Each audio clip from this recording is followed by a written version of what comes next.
મહુવા તાલુકાના નેપ ગામે વાડી વિસ્તારમાં રહેતા ભાવેશભાઈ મોલાભાઈ ચૌહાણનો નજીકના તળાવમાંથી મૃત હાલતમાં મળી આવ્યો હતો।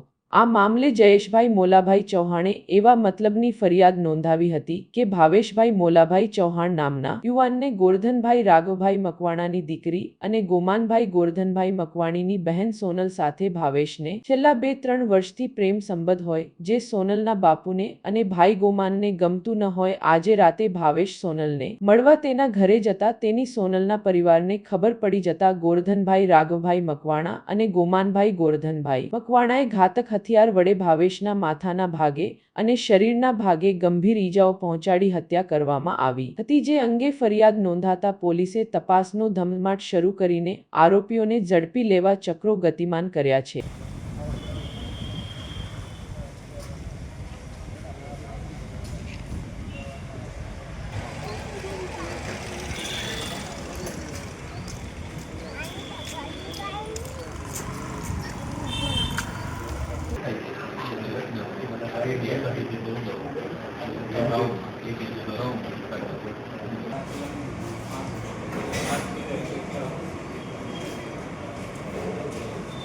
મારું નામ બીજલભાઈ ચૌહાણ।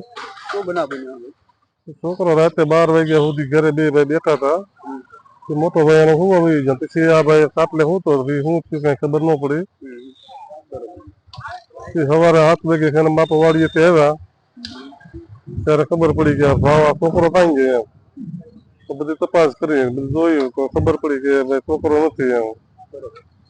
તો પછી ગામના બધા બહાર ગયા છે તો એને તો ખબર કે અહીંયા લાશ પડી છે એમ। એટલે લાશ ક્યાંથી મળેલી હતી? એના ગામની બાજુમાં તળાવ છે અમારે, ખારો તળાવ કહેવાય, ખારો ડેમ છે, પાણી ઊંડું ઘણું છે। એમાં પછી મારીને ભાઈને ફેંકી દીધેલો હતો એવું।